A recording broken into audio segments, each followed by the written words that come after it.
My whole thing was this was a celebration of the music, of Pantera, of the brothers.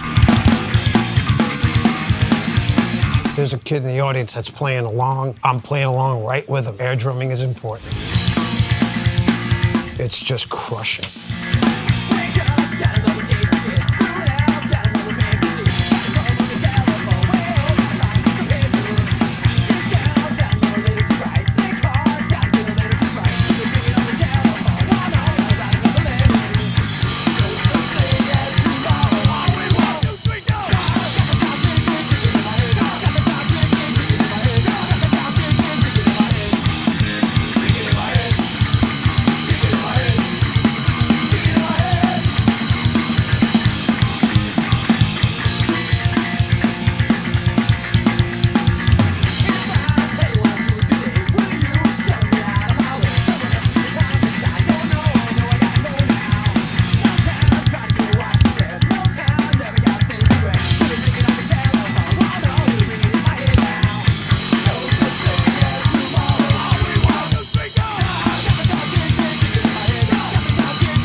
To all of you out there watching, please welcome the legendary Charlie Benante to Drumeo. Finally, you're here.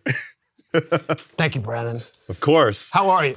Doing great. We're at the end of day 2 for, I mean, not everyone knows we've been here for 2 days, but I've been listening to you play drums for 2 days straight, and it's the best thing in the world. So. Wow. And we've been talking about Rush, which is always a treat. That's how we bombed. Exactly. For any of you who don't know Charlie, Charlie's a legend in the metal drumming community. You've been the longtime drummer for Anthrax since 1983, playing on every studio album, all the tours, all that stuff.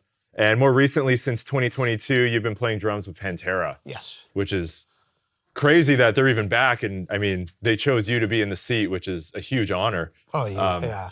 I'm so grateful for that. If you want to follow Charlie, all his social links are down in the description. And you're going to be on tour next year playing with Pantera and Anthrax. Yes. And there's new Anthrax music coming on the way at some point. Yes. Hopefully in the fall of 24. Nice. We do this kind of stuff on YouTube all the time with guests that we bring in, but we also have tons of stuff in our Drumeo members area. There's a link down below, drumeo.com/trial. We have a method that will teach you how to play the drums. We have thousands of song transcriptions and drumless tracks, including tons of stuff from Pantera and Anthrax that Charlie has played on, so you can learn all of his parts. So you can go check that out at the link below. And we're also going to be doing some giveaways. We got some signed CD inserts and stuff like that. We'll probably have some sticks and we'll get some heads signed after. So there's going to be a link once this is posted on YouTube that you can be entered to win. And for Drumeo members, there'll be a special link for you in the Drumeo members area. So stay tuned for that. Let's jump right into the Anthrax stuff. So you just opened with a song called Got the Time. Yes. And I guess, how did this all start? How did you join Anthrax? Because I believe there was a bunch of different lineups before you actually joined, or there were other drummers in the early days, or? The band started in like 81. Scott, our guitar player, Scott, started the band with our ex-bass player, Danny Lilker. Yeah. And I grew up in the Bronx and they grew up in Queens. And we weren't that far from each other. It was just a body of water that was separating us. And thank God they built the Throgs Neck Bridge, because that's how we got to know each other. But we both had mutual friends, and I think they were going to lose their drummer. And the mutual friend said, I know someone in the Bronx. And really? And that's how it happened. Gotcha. And they came over to my house, Danny and Scott. And I tell this story all the time, but there's a band from Germany called Accept. Yeah. At the time, in 1982, 83, they had this record called Restless and Wild. It was like my favorite album of that time. And they had a song on it called Fast as a Shark.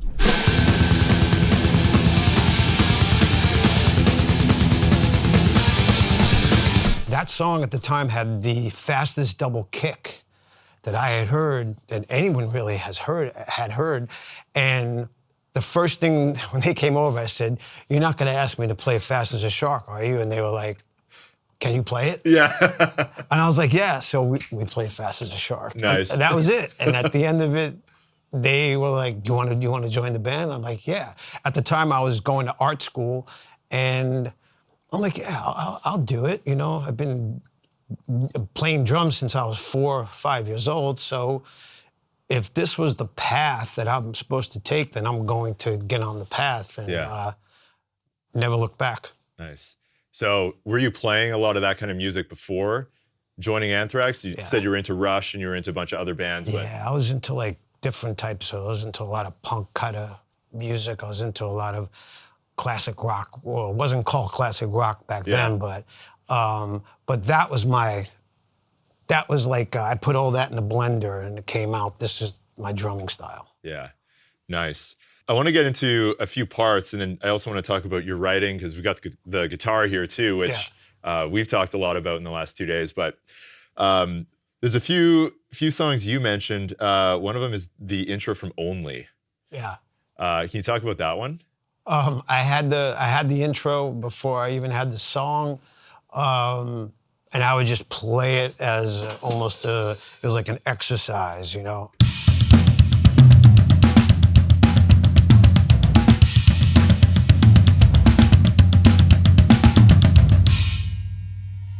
And then it became the intro to the song, and it just sets the song up nicely. And it's one of the songs that has double kick throughout the whole song. And just at that pace, you know.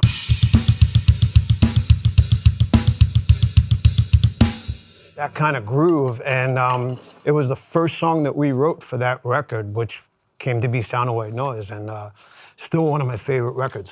There's a drum fill in Caught in a Mosh that people ask about or people debate online all the time. Can you talk about that fill? Caught in a Mosh is kind of loosely based off of an AC/DC type of boogie type of song. Yeah. But it's kind of fed through a thrash metal kind of mix, you know? So the song starts out with just these big guitar chords, dun, bum, bum. And then it goes into what I call the AC/DC beat. So it's kind of like a... And then that stops and it goes into this drum fill that goes like... I'll play a little of the beat into the drum fill.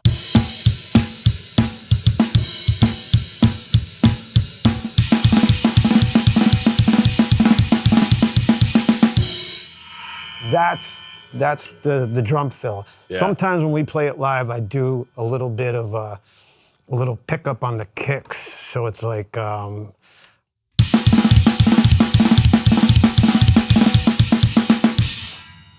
sometimes when I'm feeling good. Yeah. One thing that surprised me, and there's been a bunch of drummers, it seems, in the last like 6 months we've worked with who have all talked about Terry Bozzio. And I had no idea Terry was like a big influence on your playing. Huge. Yeah. Yeah. Growing up, me and John Tempesta, we'd kind of geek out to Terry stuff. Nice. We were both big UK and Missing Persons fans, and Terry being the highlight of those two bands. And Yeah, man. It's like all drummers say they got this from there. But a lot of stuff I took from Terry and Steve Smith and Neil. Yeah. I don't know if you could hear it, but put it through that, Yeah. my filter, and it came out sounding like this. I mean, you definitely hear some of that like hand to foot stuff. Yeah, I mean, it's just a part of your influence, the part of your, you're growing up. You don't know when it's gonna come out, but there it is, Yeah. Like those guys will reference people like Tony Williams. And I wasn't the biggest Tony Williams fan, but I was a big Bozzio fan. Yeah. So I kind of missed the boat on Tony Williams, and then I discovered it later. Yeah. One other song you mentioned just in the control room the other day was Schism, not to be confused with Tool's song. No. We had a song called Schism on our State of Euphoria record back in 88, 89. And again, this was another one of those things that I would just play as a little hand, feet exercise. Stuff like that, but then I sped it up really quick.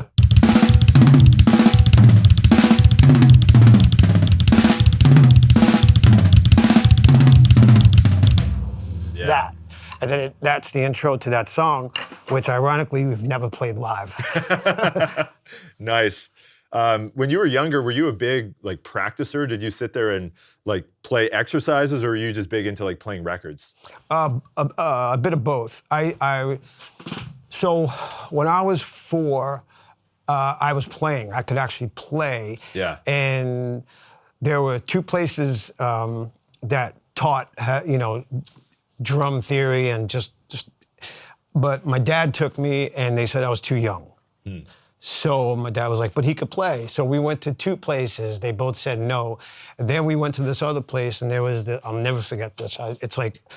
It's the one thing that I retained when I was like 4 years old.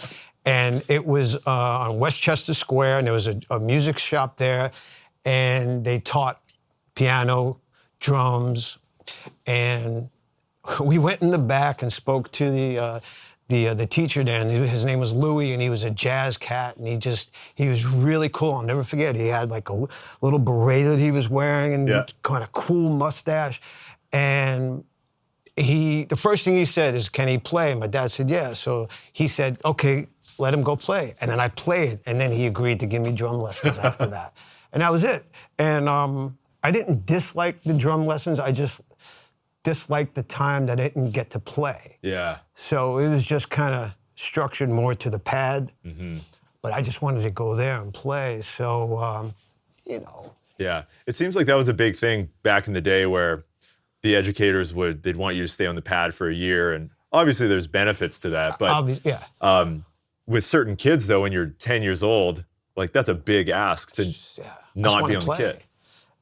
But I understood later on why. Yeah. They wanted me to just kind of learn the rudiments and theory. I want to talk a bit about your writing. We've got the guitar there, and I think this is like you were even sitting on the kit with the guitar. I always do that. Yeah, so can you talk about how with Anthrax you've like written some riffs that have turned into some of the songs that you guys do? So back in the day when the original lineup, like that's on our first album, a lot of those songs, half of the album was written before I was in the band, and then half the album was written when I was in the band. And that's all I wanted to do, is write songs. Yeah. So on that tour, we had finished the tour, and then we lost our singer at the time. We parted ways.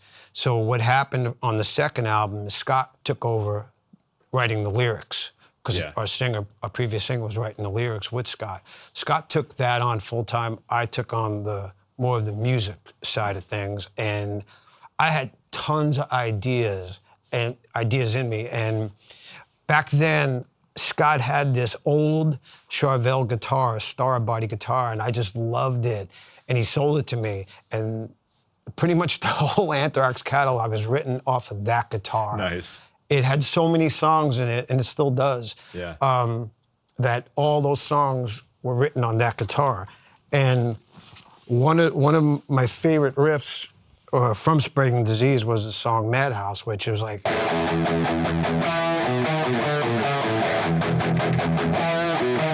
just came to me one day, and that was a song. That was a big song for us. That whole Spreading the Disease record was such a great album to make and to write. I just felt so free, like the ideas were just coming out, and I would do that a lot. I would just sit behind the drums with everybody in the room and would just write songs, and I would play the kick drum pattern, you know.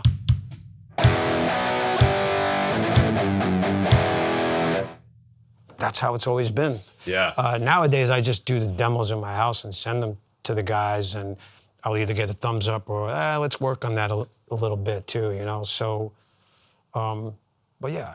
Talk to us about the song "Milk" with Stormtroopers. Oh, the Stormtroopers is a Death record. That was recorded in '85. It was actually recorded the same time we were doing Spreading the Disease. We just left the gear set up there in Ithaca, New York. We were in the studio called Pyramid Sound up in Ithaca, New York. That's where we did the first 2 records, and that SOD record was done up there too. Yeah.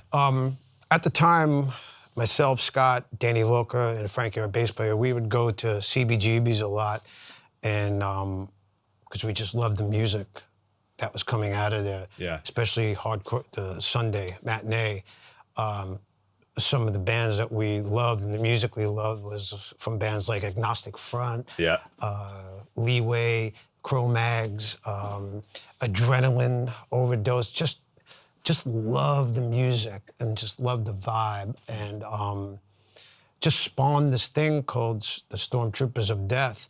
And there was this one song called Milk, and the riff was really fast. And Danny Loker, the bass player, he said he wanted it to be more of a fast kind of paddling. So not just like, he wanted it to be like. So it's basically a 1-foot blast. And when we recorded it, we had so much fun doing it. And then when we would play it live, it would kind of evolve into, instead of a 1-foot blast, it became a. It became,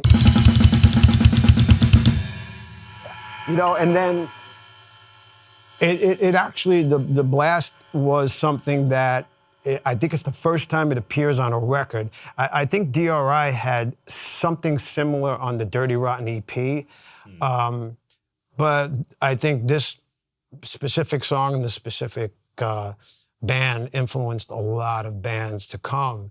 And I revisited the blast beat on our State of Euphoria record in a song called Misery Loves Company. And then on the Anthrax record, We Come For You All, there's a song called Black Dahlia where the blast beat is in that too. But I believe that the SOD record was the first time it was ever recorded.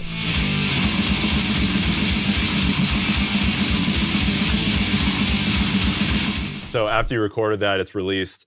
Where did you start hearing that pop up, like in other bands, other records? I think the first time I heard it was maybe Pete Sandoval, Morbid Angel. Yeah.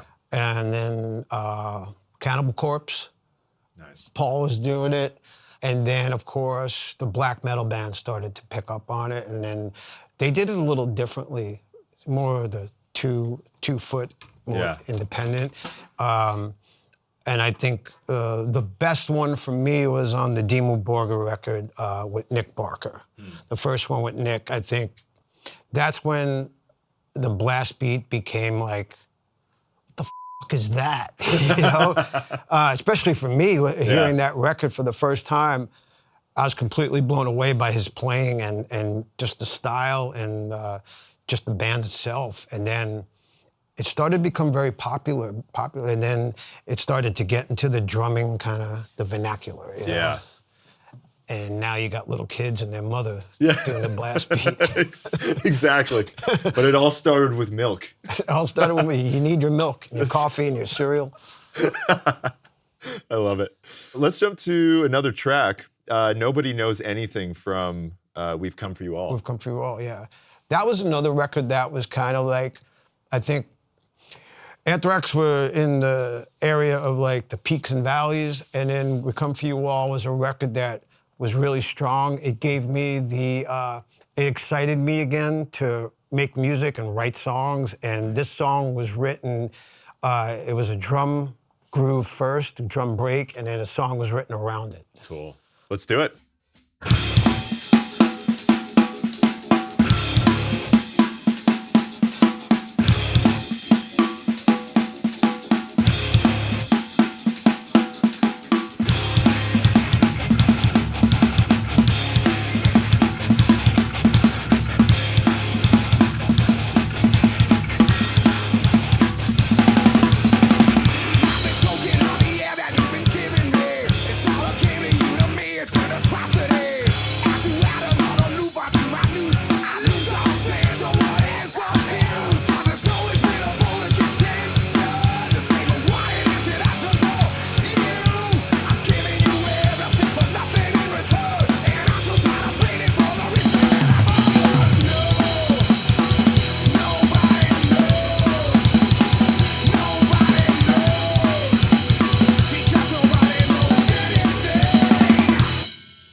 Dude, that's a crazy drum part.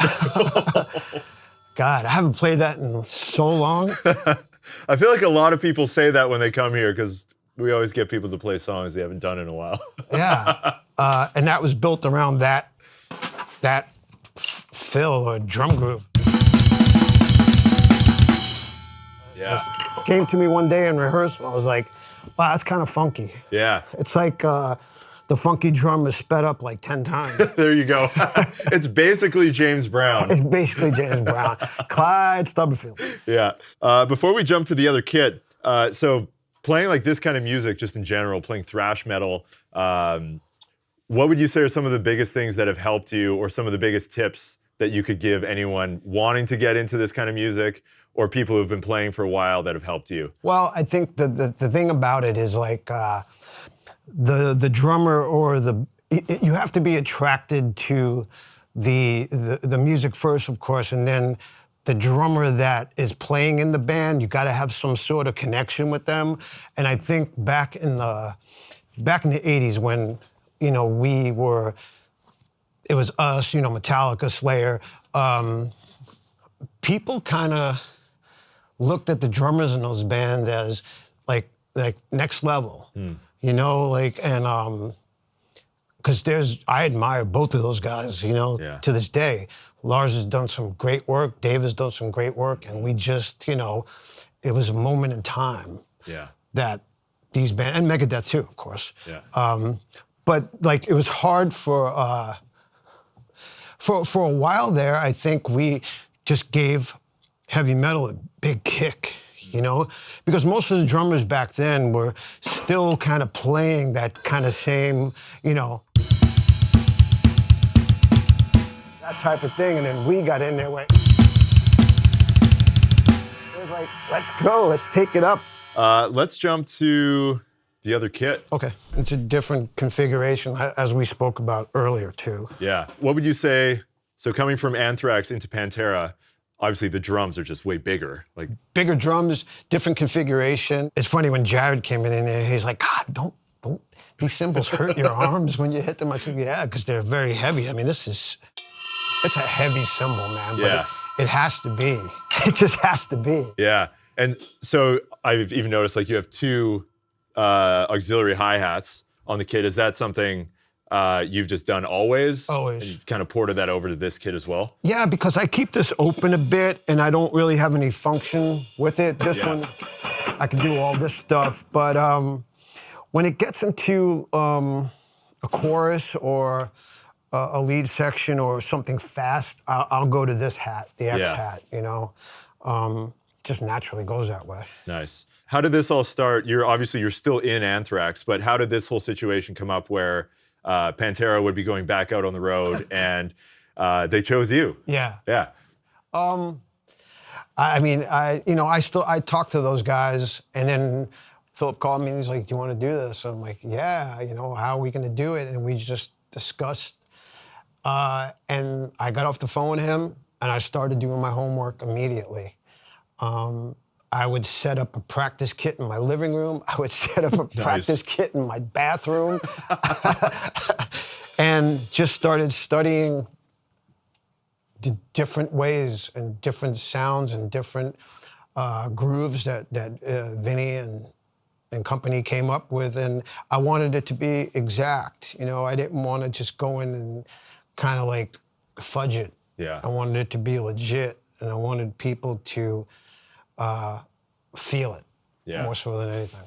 So when you played the first show, we talked a little bit about this, but I assume like the pressure was crazy just with the band even deciding to go back and they had chosen you. Did you feel a lot of that pressure like leading up to that first show and even during the first shows? And I know lots of drummers who have come into a band situation that's been around for a while and they're the new guy in the band. That can be like a pretty like touchy subject. How was that all received?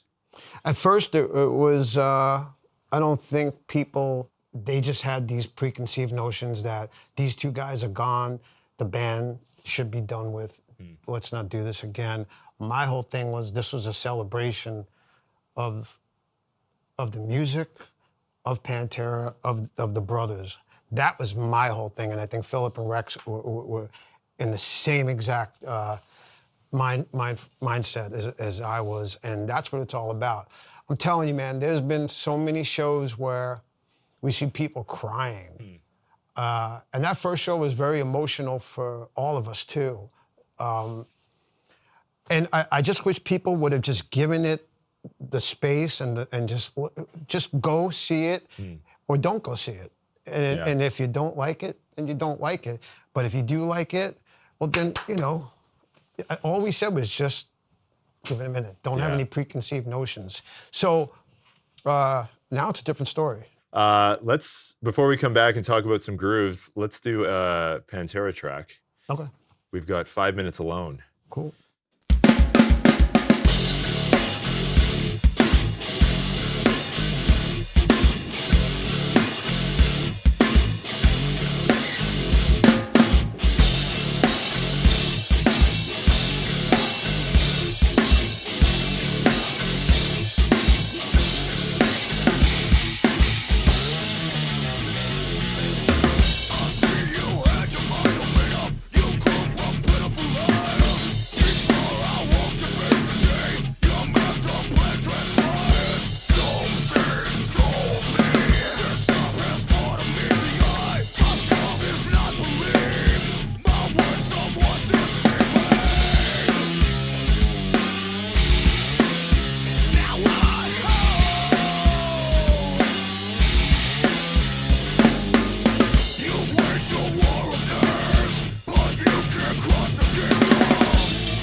Dude, hearing that with the triggers, Woo! so good. I love that song. That's such a fun song to play. Yeah. That little middle section, it just reminds me of Rush. Yeah, it's super proggy. Dun, dun, dun, yeah. Yeah. Super proggy. Nice. I think that's the Rush. Vinnie was a big Neil fan as well. Neil's in all of us, somehow. Has to be. Yeah. I have to ask because I know the comments, once this is posted, is going to be asking this all the time.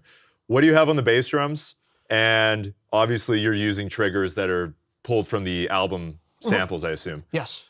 I've been using this configuration forever. This is a Danmar chip in here with a piece of moleskin over this. And we were on tour, Anthrax was on tour with Black Sabbath in 1986, and Eric Singer was the drummer in Black Sabbath at the time. He turned me on to the moleskin. Okay. He said, dude, it'll last a lot longer than the Danmar. Yeah. So I go with it. Sterling Winfield, who engineered the last 3 Pantera records, he pulled Vinnie samples from me from Far Beyond Driven and Vulgar. Gotcha. So I use them live. And Eddie Mapp, he's our front of house guy. He blends both the live kick and the sample in it. So it's just crushing. Yeah. So learning this stuff, the Pantera material compared to the Anthrax stuff, like what was the biggest learning curve? Obviously you're playing a completely different kit, but even just the parts that you have to learn, like what was the biggest learning curve? Don't go off the grid. Stay in that zone. Yeah. With Anthrax, I have a tendency of just going somewhere else and re-editing the songs at times, which it works, you know. But for Pantera, I wanted it to stay exactly the same, at least for now. Yeah, exactly. You know, I want to play everything exactly how people expect it. So if there's a kid in the audience that's playing along, I'm playing along right with them. Yeah. You know, air drumming is important. Nice. And did you notice a lot, like, in general, like, is this material a lot slower and like groovier, I guess you could say, or? I think that in the Pantera set, there's only 2 real fast songs. Okay. One is Hostile, and then Strength Beyond Strength. Yeah. Which, you know, faster, kind of thrashier type of songs. most of it is very powerful groove type of almost militant, you know. They were kings of all that, doing that type of stuff. So, yeah, man, I just wanted to stay true to what Vinnie and Dime were doing, you know? Yeah. It's important. They know that that's the approach you're taking and that's the mindset you have. Yeah. Filling in for them, that's more than anyone could want. Yeah, so and personality-wise, we know each other. Yeah. So that's cool too. That's awesome. Let's talk about some parts. We're gonna do one more track at the very end. Let's talk about Becoming. Becoming. That was the one song that, I think that one was at the top of my list that I want to play this correctly. And my first approach to it was I was doing way more than I should have. And I was wrong. I was like, all that type of stuff. And it's like, and then very good drumming friend of mine. I don't know if you know Thomas Lang. Yeah, of course I do. So I happened to be hanging with Thomas and asked him, what do you hear here? Like, am I doing this right? And he listened to it and he's like, you're doing too much. It's simple, you know?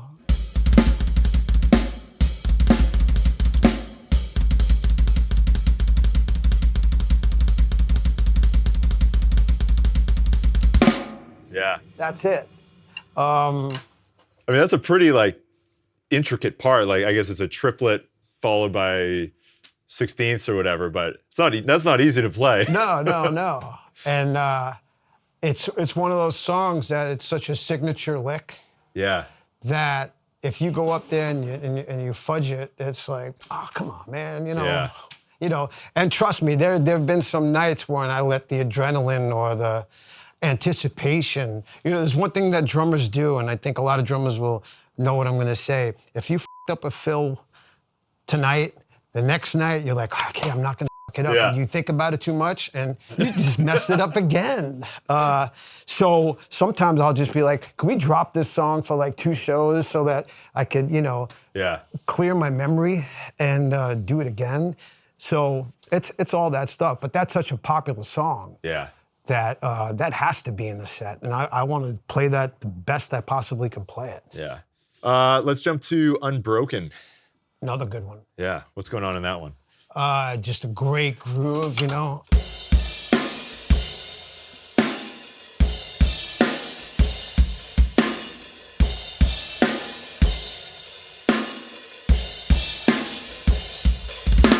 Killer groove. Even just like all the space in there in between those kicks, just like lets it breathe. Totally. So heavy. Totally. And just the groove in the song and the verse. The boom, boom.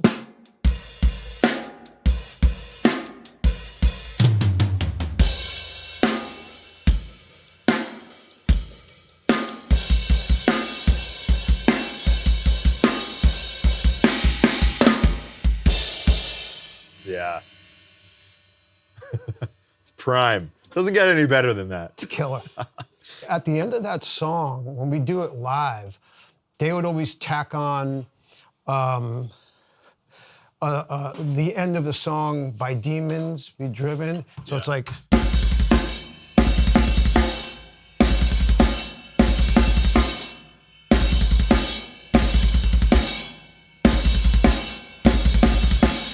Always loved that when they would do that, they would end with it. It was just made such an impact, you know?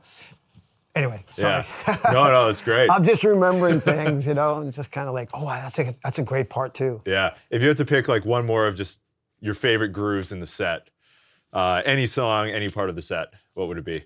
There's a song called War Nerve that it's not an easy song to play either.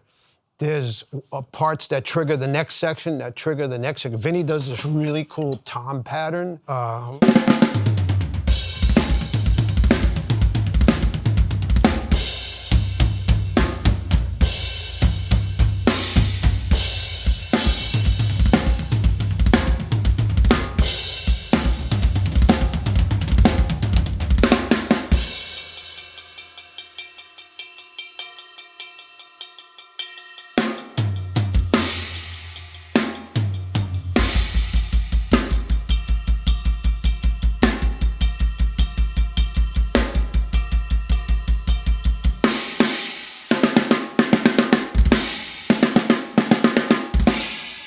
Yeah. I love that tom section.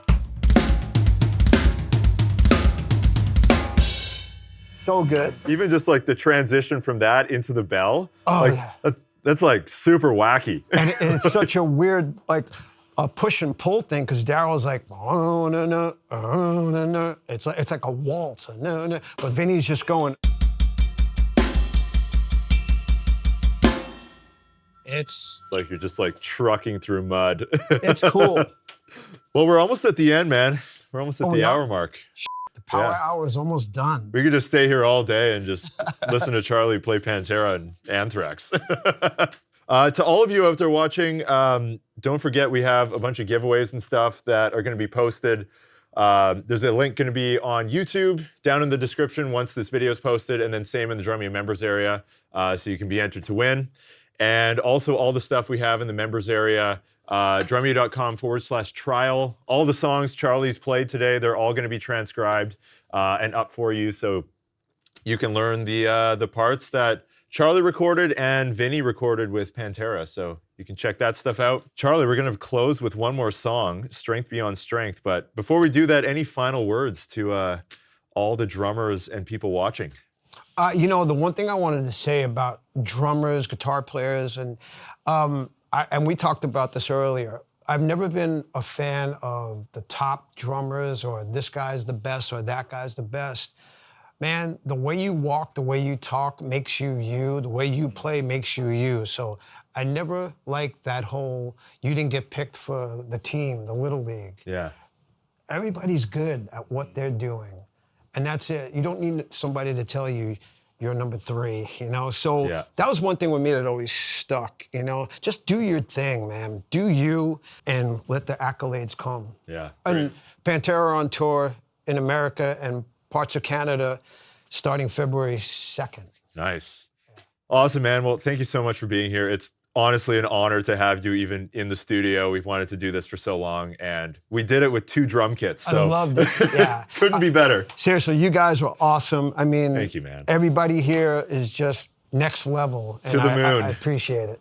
We'll do something again soon, I'm sure. So Guitario, Charlie. This is Strength Beyond Strength from Far Beyond Driven.